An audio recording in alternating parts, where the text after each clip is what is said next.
সমরেশ মজুমদারের ড্র্যাকুলার সন্ধানে অর্জুন।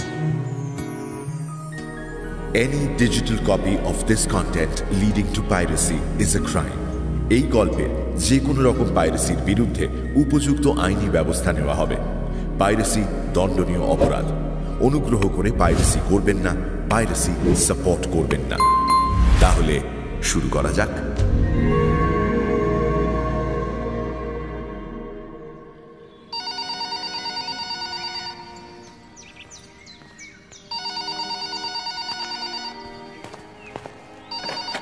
হ্যালো। এই অর্জুন, আমাদের অফিসে একটু আসতে পারবে? এপি তোমার সঙ্গে একটু কথা বলতে চায়। কথাগুলো না ফোনে বলা যাবে না, চলে এসো। হ্যাঁ, কথাগুলো বললেন টাউন ক্লাবের সন্তুদা, বলেই লাইন কেটে দিলেন। অর্জুন বাইক নিয়ে বেরিয়ে পড়ল। প্রথমে পোস্ট অফিস গেল। কলকাতার একটি বিখ্যাত ডিটেকটিভ কোম্পানি অর্জুনকে চাকরির প্রস্তাব পাঠিয়েছে। সেটা নাকচ করে একখানা চিঠি লিখেছে অর্জুন। চিঠি পোস্ট করে বেরোতেই দেখল পোস্ট অফিসের সামনে চারটে ছেলে মোটর বাইকের ওপর বসে আড্ডা মারছে। তাদের মধ্যে একজন অর্জুনকে দেখে আওয়াজ দিল, দেখ দেখ জেমস বন্ড, আমাদের local James bond. James bond বুড়ো হয়ে গেছে, বল জেমস বন্ডের নাতি। পোশাক দেখলে বোঝা যায় বাড়ির অবস্থা বেশ ভালো। 23-24 বছরের ছেলেগুলোর ভাবভঙ্গিতে কিন্তু ঔদ্ধত্য স্পষ্ট। জলপাইগুড়িতে ইদানিং এই ধরনের কিছু ছেলেকে দেখা যাচ্ছে। অর্জুন বিশেষ পাত্তা দিল না।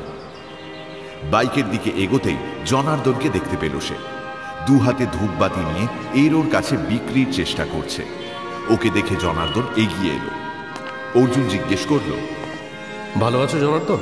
না স্যার, একদম ভালো নেই। ধূপ সহজে কেউ কিনতেই চায় না। কোনো মতে ডাল ভাতের জোগাড় হয়। এবারে অন্য কিছু না করলে মরে যাবো স্যার। অন্য কিছু মানে? তুমি কি আবার পুরনো লাইনে ফিরে যেতে চাইছো? হ্যাঁ, রাম রাম রাম রাম, কি বলেন স্যার? আমি একটা চায়ের দোকান করতে চাই। আপনি যদি কোর্টের সামনে দোকানের একটা ব্যবস্থা করে দেন, হ্যাঁ দেখুন না, এই যা খরচ হবে আমি মাসে মাসে শোধ করে দেবো। আপনি আমাকে বাঁচিয়েছেন, হ্যাঁ আমি বেইমানি করতে পারি। আচ্ছা বেশ, তুমি বাড়িতে এসে দেখা করো। অর্জুন মাথা নেড়ে এগোচ্ছিল। জনার্দন পেছন থেকে বলল, স্যার, ও স্যার, ও স্যার।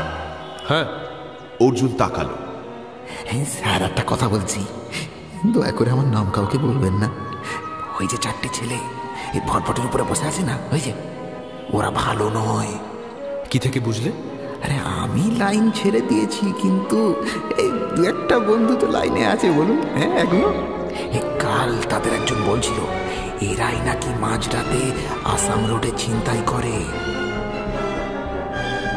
জলপাইগুড়ি শহরের আশপাশে কিছু ছিনতাইয়ের ঘটনা ঘটেছে।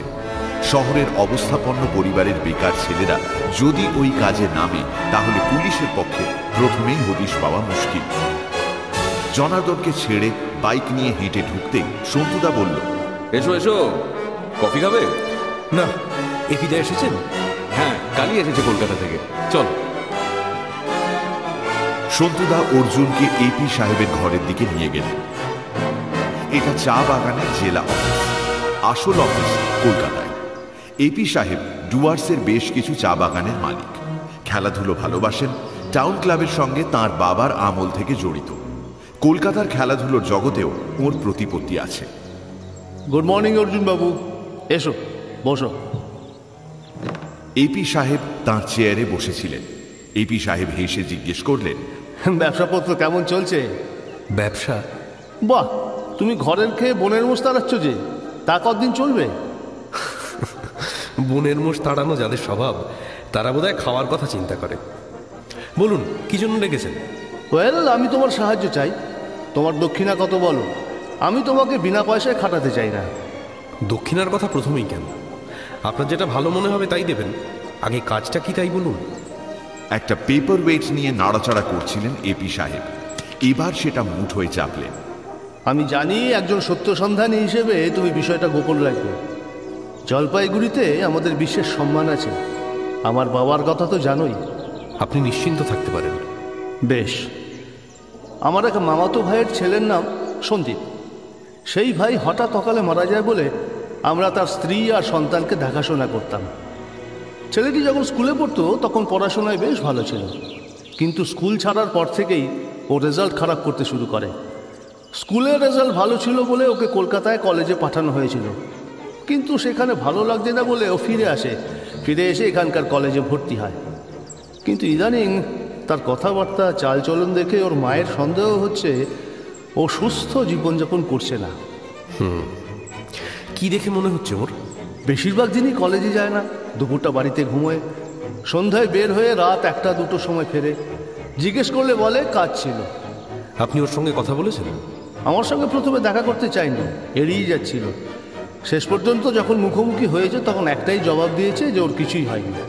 কিন্তু মুখ চোখ দেখে আমার মনে হয়েছে আমার কাছ থেকে চলে যাওয়ার জন্য ছটফট করছে। অথচ সন্দীপের কোনো ইচ্ছে অপূর্ণ রাখিনি আমরা। সন্দীপের বাড়ি কোথায়? রেস করছে, ওখানে ওকে সবাই চেনে। ঠিক আছে, আমি দেখছি। আপনি ওর মাকে আমার কথা বলে রাখবেন, কেমন? অর্জুন উঠে পড়ল। এই ধরনের কাজ নিতে তার অনিচ্ছা থাকা সত্ত্বেও এপি সাহেবের মুখের ওপর না বলতে পারল না।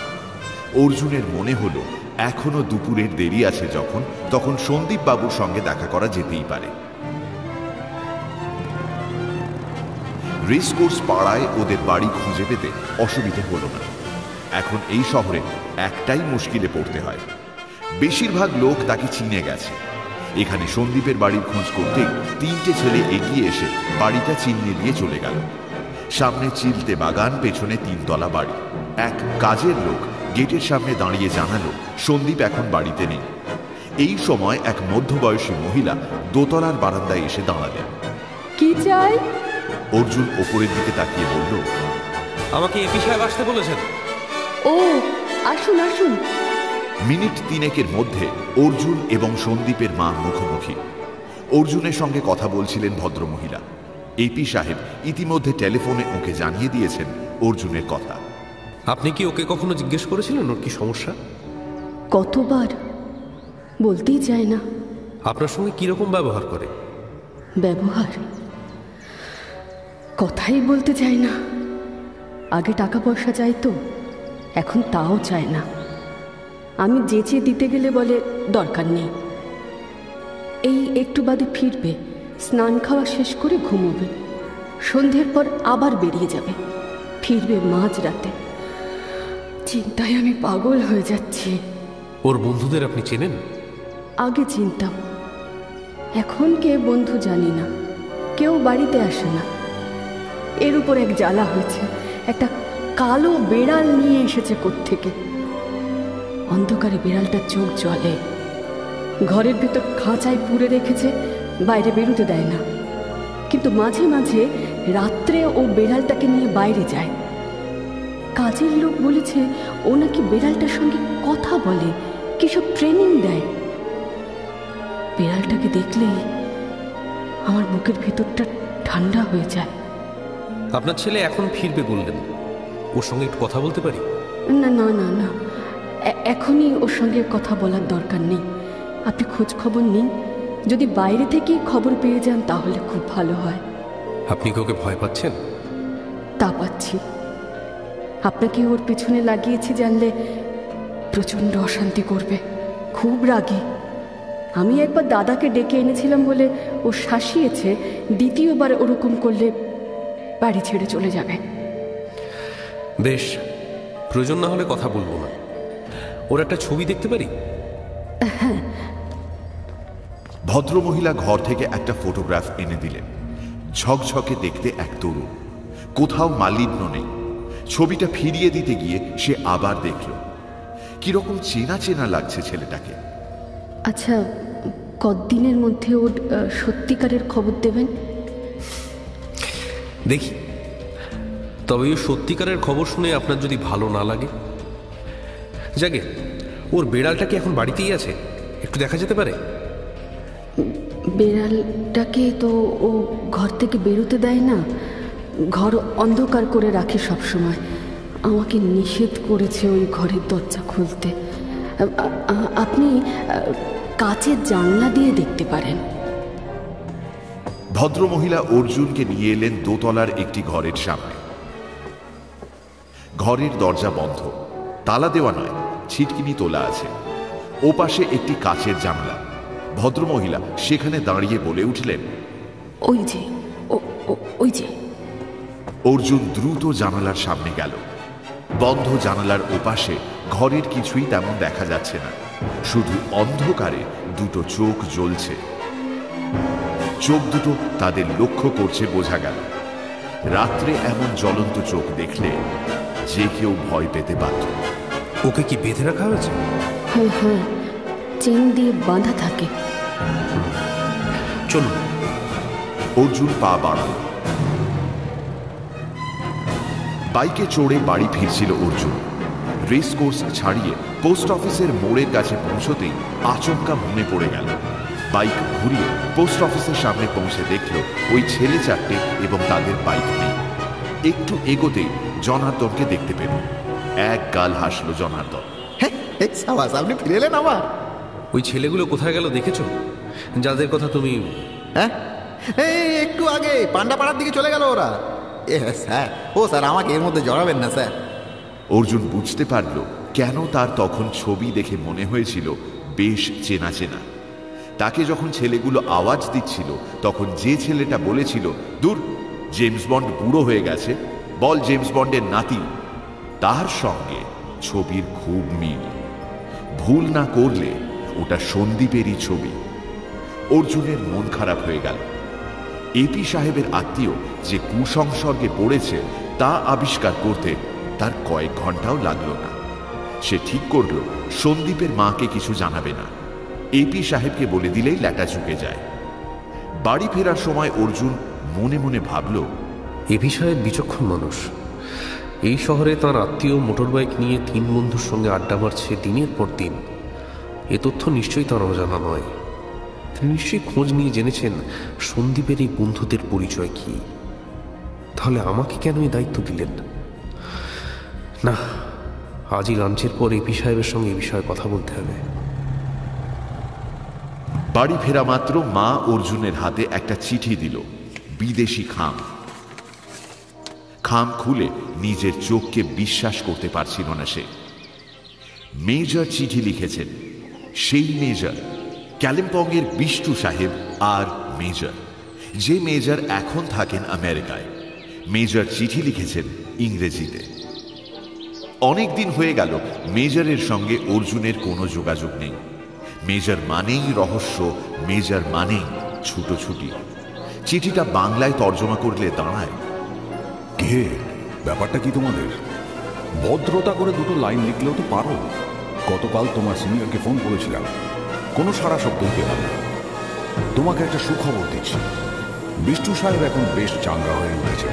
তিনি প্রায়ই বলেন কালিম্পংয়ে যাবেন, তার পুকুরের সমাধির পাশে বসে প্রার্থনা করবেন। বোঝো, আমরা যাচ্ছি, ইয়েস, জলপাইগুড়িতে যাচ্ছি। সঙ্গে একটি 70 বছরের যুবক থাকবে। অতএব তুমি এই জানুয়ারি মাসে জলপাইগুড়ির বাইরে পা বাড়িও না। পৃথিবীর সব ভালোবাসা তোমার উপর বর্ষিত হোক, মেজর। চিঠির তারিখ লক্ষ্য করল অর্জুন, 12 দিন আগে লেখা। আমেরিকা থেকে জলপাইগুড়িতে পৌঁছতে এই খামটার 12 দিন লেগে গেল। মাস শেষ হতে তো বেশি দেরি নেই। অর্জুনের খুব ভালো লাগছিল। মাকে খবরটা দিল অর্জুন। এখন দুপুর নয়, আবার বিকেলও নামেনি। অর্জুন বাইক নিয়ে বেরোল এপি সাহেবের সঙ্গে দেখা করতে। জীবনদার বইয়ের সামনে পৌঁছতেই দেখতে পেল গোরক্ষনাথ বাবুকে। ঊর্ধ্বমুখী হয়ে একটা গাছের দিকে তাকিয়ে আছে, লম্বা দাড়িতে, সাদা ছোপ। বাইকটা পাশে দাঁড় করিয়ে অর্জুন বলল, কেমন আছেন? চিনতে পারছেন? আমি অর্জুন। ওই হাকিমপাড়ার অমর সোমের বাড়ির হারুকে আপনি 3টে পশু পাখি জোগাড় করতে বলেছিলেন, তারপর গিয়েছিলেন সেনপাড়ার মিত্তিরদের বাড়িতে। হ্যাঁ হ্যাঁ, মনে পড়েছে। সেদিন তো কত চেষ্টার পর ওই সেনবাবুর আত্মা বিদায় নিয়েছিল। তা আপনি তো শেষ পর্যন্ত ওখানে থাকেননি। আমি ব্যাপারটাকে বিশ্বাস করি না। যে ভূতে বিশ্বাস করেন না তার ভগবানও বিশ্বাস করা উচিত না, কারণ দুজনকেই তো সাথে চোখে দেখা যায় না। আপনি কি সেই ব্যবসা এখনো চালিয়ে যাচ্ছেন? দেখুন, আপনি কিন্তু আমার বিশ্বাসে আঘাত করছেন। আচ্ছা ঠিক আছে, ওই গাছের দিকে কেন তাকিয়েছিলেন? ওই মগডালে একটা কানা কাক বসে আছে। একটা জন্ম থেকে কানা কিনা, তাই ঠাওর করার চেষ্টা করছি। আচ্ছা, নমস্কার। হাত জোর করল গোরক্ষনাথ। মাফ করবেন, আপনি কোথায় থাকেন গোরক্ষনাথ বাবু? আগে তিস্তা ব্রিজের কাছে। আপনার প্রেতাত্মারা কাদের ভয় পায় জানো? ওই যে বলেছিলাম, একটা কানা কাক যে জন্ম থেকেই কানা, একটা খোড়া শকুন যে জন্ম থেকে খোড়া, আর একটা কালো কুচকুচে বেড়াল যার চোখ অন্ধকারে জ্বলে। আমাদের চারপাশে সবসময় যেসব আত্মা ঘুরে বেড়ায় এরা তাদের দেখতে পায়। আপনার বিশ্বাস না হলে বড় করে দেখতে পারেন।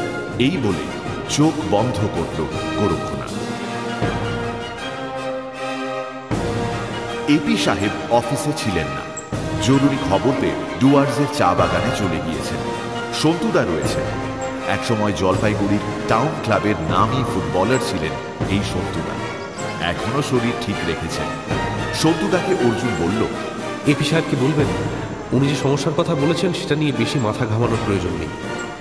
বলবেন ছেলেটা খারাপ সংসর্গে পড়েছে, ওর বন্ধুদের তো সবাই চেনে, খুব বড় কিছু খারাপ করে ফেলার আগে ওকে সরিয়ে ফেলা দরকার। কথা শেষ করে অর্জুন উঠে দাঁড়াল।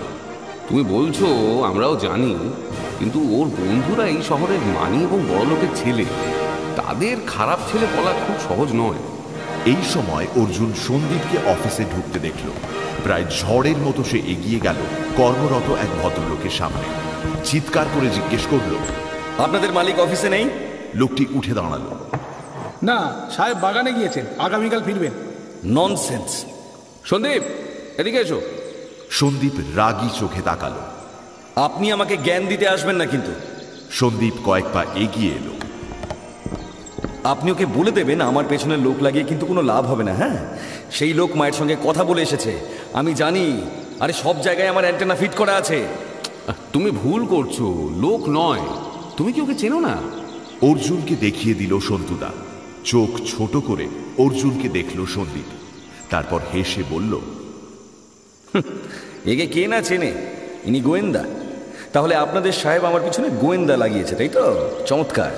এই যে শুনে রাখুন, আপনি যত বড় গোয়েন্দাই হন আর যাই হন, আমার পিছনে ঘুরে কিন্তু কোনো লাভ হবে না। দ্বিতীয়বার যেন আপনার ছায়াও আমার বাড়িতে না পড়ে। আন্ডারস্ট্যান্ড? কথা শেষ করে হন হন করে বেরিয়ে গেল ছেলেটা। অর্জুনও সন্তুদার কাছ থেকে বিদায় নিয়ে বেরিয়ে এল। চৌধুরী মেডিকেল স্টোরসে অনেকদিন বাদে রামদাকে কাউন্টারে দেখল অর্জুন।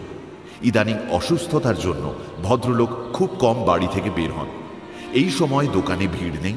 অর্জুনকে দেখে ওর পেটেন্ট হাসিটা হাসলেন রামদা। কি খবর? বসুন বসুন। বয়সে অনেক বড়, তবু ভদ্রলোক তাকে আপনি বলেন। এরকম পরিষ্কার মানুষ খুব কম দেখেছে অর্জুন। কাউন্টারের ভেতরে একটা চেয়ার খালি থাকেই অর্জুন সেটাই বসল। রামদা বললেন, জানেন, আজ সকালে একটা অদ্ভুত ব্যাপার দেখতে পাচ্ছি। কিরকম? ডিসপোজেবল সিরিঞ্জ কিনছে লোকে, একসঙ্গে 1 ডজন। আর যারা কিনছে তাদের এর আগে কখনো দেখিনি। অবশ্য আমি এখন দোকানে বসি না, তো ছেলেকে জিজ্ঞেস করতে হবে। এই তো আজও 80টা বিক্রি করেছি, স্টকেও বেশি নেই। ভাবছি এরপর শুধু সিরিঞ্জ চাইলে বিক্রি করব না। প্রেসক্রিপশন ছাড়া সিরিঞ্জ বিক্রি করতে পারেন? হ্যাঁ, এ নিয়ে কোনো বাধ্যবাধকতা নেই। এত সিরিঞ্জ নিয়ে ওরা কি করতে পারে জানি না ভাই, একজন তো কেনেনি, তাহলে বুঝতাম স্টক পড়ছে। রামদা আবার ব্যস্ত হয়ে পড়লেন খদ্দের আশায়। অর্জুনের অস্বস্তি হচ্ছিল। টেবিলের ওপর রাখা টেলিফোনের চটি বই খুলে শহরের অন্য মেডিকেল স্টোরসের নাম্বার বের করে তার একটা ডায়াল করে জানল আজ হঠাৎ পাবলিক 10-10টা করে কিনে নিয়ে গেছে। টেলিফোন রেখে দিল অর্জুন। রামদার হাত খালি হলে সে বলল, ব্যাপারটা স্বাভাবিক নয় রামদা। শুধু আপনার দোকান থেকে নয়, শহরের অন্য দোকান থেকেও সিরিঞ্জ কেনা হয়েছে। তার মানে এর পিছনে একটা পরিকল্পনা কাজ করছে। আপনার উচিত পুলিশকে জানানো। পুলিশকে জানানো মানে হাজার ঝামেলায় জড়িয়ে পড়া। ঠিক আছে, তুমি বলছো যখন, আমি থানায় ফোন করছি। নাম্বার বের করে রামদা থানায় ফোন করলেন। বড়বাবুকে চাইলেন। শুনলেন বড়বাবু এখন বিশ্রাম নিচ্ছেন। মেজবাবু ফোন রেখে তাকে ঘটনাটা বলবেন। রিসিভার নামিয়ে রেখে রামদা হাসলেন। কি বললো জানেন? সিরিঞ্জ বিক্রি হয়েছে, তো আপনার খুশি হওয়া উচিত। এখন মানুষ আর ট্যাবলেটে ভরসা পায় না, ডাইরেক্ট ইনজেকশন নিয়ে অসুখ সারায়। ডিসপোজেবল সিরিঞ্জ ব্যবহার করছে মানে শরীর সচেতনতা বেড়েছে। এ নিয়ে আপনি নালিশ করতে চাইছেন? অর্জুন উঠে দাঁড়াল। আপনি আপনার কর্তব্য করেছেন। চলি। বাইকে উঠে ইঞ্জিন চালু করতেই অর্জুন দেখতে পেল উদ্ভ্রান্তের মতো হাবু দুপাশে তাকাতে তাকাতে হাঁটছে। এই সময় হাবুর এখানে আসার কথা নয়। অমল সোম ওকে বাড়ির দায়িত্ব দিয়ে গেছেন। বাজার করা ছাড়া ও বাড়ির বাইরে যায় না। তাছাড়া বোবা এবং কালা বলে 5 জনের সঙ্গে মেলামেশাও করতে পারে না। অর্জুন অনেকবার অমল সোমকে প্রশ্ন করতে গিয়েও করেনি। এত লোক থাকতে তিনি হাবুর মতো বোবা কালা মানুষকে কেন বাড়ির পাহারাদার হিসেবে রেখেছেন? অমলদা যখন ছিলেন তখন হাবু রান্নাও করত। সে যে খুব রাগী এবং শক্তিশালী এটা প্রচারিত হওয়ায় কোনো অবাঞ্ছিত আগন্তুক ওই বাড়িতে ঢোকার সাহস পায় না। অর্জুনকে দেখা মাত্র হাবু ছুটে এলো তার কাছে। তারপর হাত নেড়ে চোখ ঘুরিয়ে অদ্ভুত শব্দ বের করে উত্তেজনা প্রকাশ করল। এমনিতে হাবুর ইশারা বুঝতে পারে অর্জুন, কিন্তু ও এত উত্তেজিত যে কিছুই বোধগম্য হচ্ছিল না। ইশারায় হাবুকে বাইকের পেছনে উঠে বসতে বলল। হাবু উঠে বসল। অর্জুন বাইক স্টার্ট করল। ওকে নিয়ে অর্জুন হাকিম পাড়ায় চলে এলো।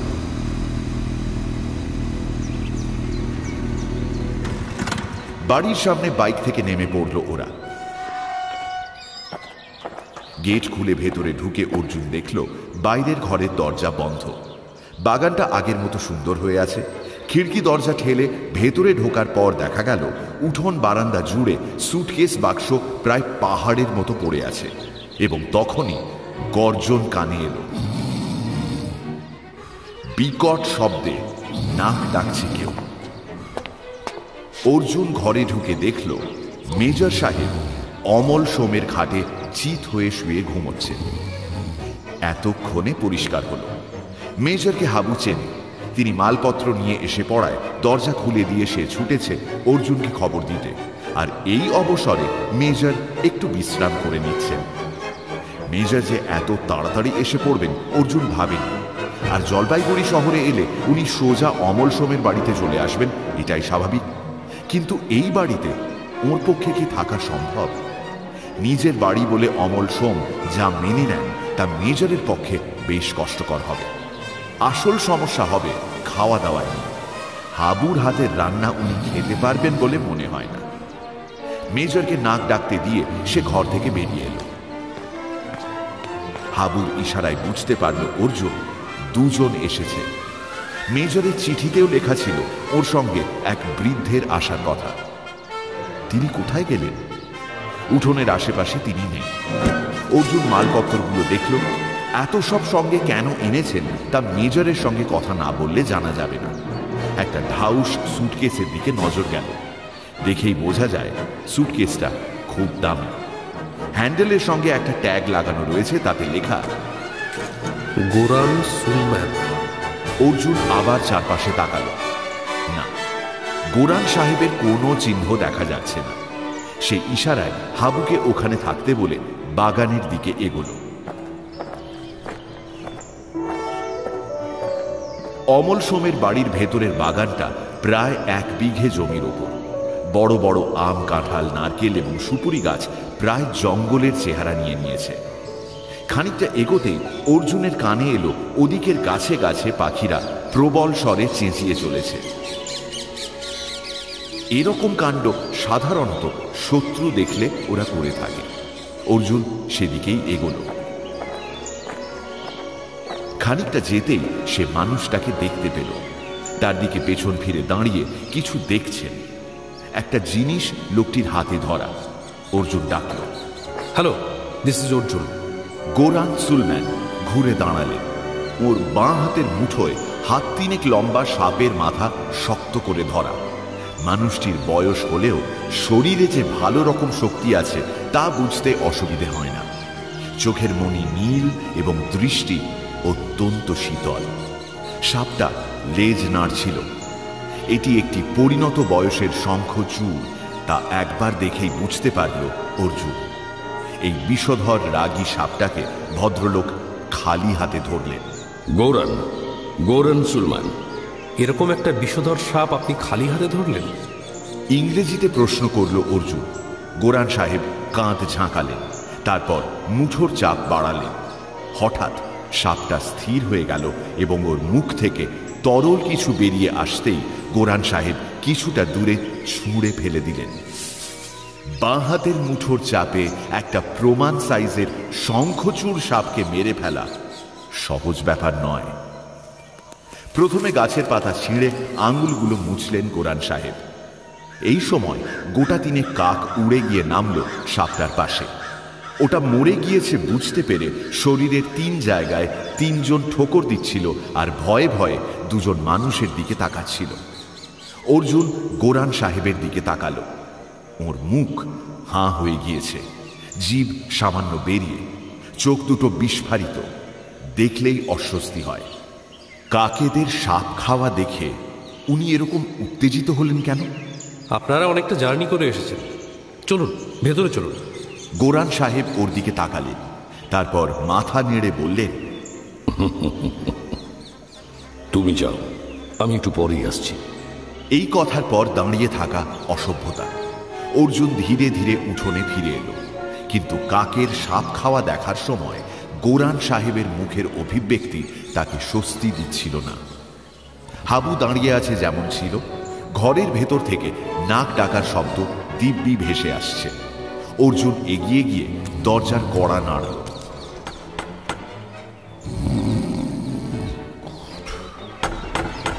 দ্বিতীয়বারের আওয়াজটা তীব্র হওয়ায় আচমকা নাসিকা গর্জন থেমে গেল। কয়েক সেকেন্ড চুপচাপ শুয়ে থাকার পর মেজরের হাত বিছানার ওপর কিছু খুঁজতে চাইল। চশমাটাকে পাওয়ার পর চোখে এঁটে উঠে বসলেন তিনি। তারপর পরিষ্কার বাংলায় চিৎকার করলেন, কে রে? আমি অর্জুন। তড়াক করে বিছানা থেকে নেমে পড়লেন মেজর। তারপর দৌড়ে এসে অর্জুনকে জড়িয়ে ধরলেন। অর্জুন, তুমি দ্য গ্রেট মধ্যম কুমার। ওহো, কতদিন পরে তোমার গায়ের গন্ধ পাচ্ছি। আপনি যে এত তাড়াতাড়ি এসে যাবেন ভাবিনি।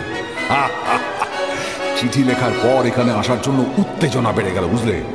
তারপর এই বিষ্টু সাহেব সকাল দুপুর বিকেল একেবারে টেলিফোনে জ্বালিয়ে গেছে। জ্বলে গিয়ে তাড়াতাড়ি চলে এলাম। এখানে এসে দেখি মিস্টার সোম নেই। বিষ্টু সাহেব এসেছেন? ইয়েস, বাগডোগরায় নেমে ট্যাক্সি নিয়ে সোজা কালিম্পং চলে গেলেন। যাকে এখন কোথায় থাকা যায় বলো তো? আমি সার্কিট হাউসে ব্যবস্থা করে দিতে পারি। ইতিমধ্যে গোরান সাহেব চলে এলেন। আলাপ করে দিয়ে ইনি গোরন সুলমান, আত্মাদের সঙ্গে ওঠা বসা করেন। আর ইনি হলেন অর্জুন, এর কথা তোমায় বলেছি। গোরন, এখন থেকে অর্জুন আমাদের গাইড। ও বলছে এখানকার সার্কিট হাউসে আমাদের থাকার ব্যবস্থা করে দিতে পারে। কেন? এই জায়গাটা তো ভালোই। ভালো, কিন্তু যার বাড়ি সে তো নেই। বাড়িতে না থেকে আমরা এই গাছেদের মধ্যে টেন্ট ফেলে তো থাকতে পারি। যখন পাহাড়ে জঙ্গলে যাব তখন তো এভাবেই থাকতে হতে পারে, তাই না? অর্জুন একবার তাকালো। গোরানের ডান হাতের পাতায় জড়ানো বস্তুটি কি শঙ্খচূড় সাপের মাথা? শেষ পর্যন্ত সার্কিট হাউসে ঘরের ব্যবস্থা করতে হলো অর্জুনকে।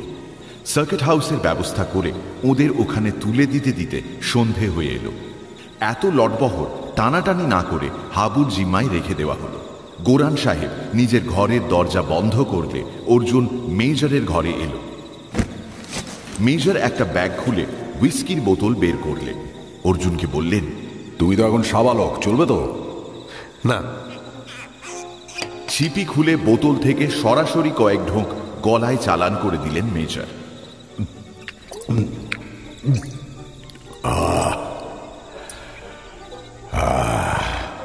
তারপর চোখ বন্ধ করে কয়েক সেকেন্ড দাঁড়িয়ে রইলেন। অর্জুনের মনে পড়ল মেজরের মদ্যপান সে প্রথম দিন থেকে দেখে আসছে।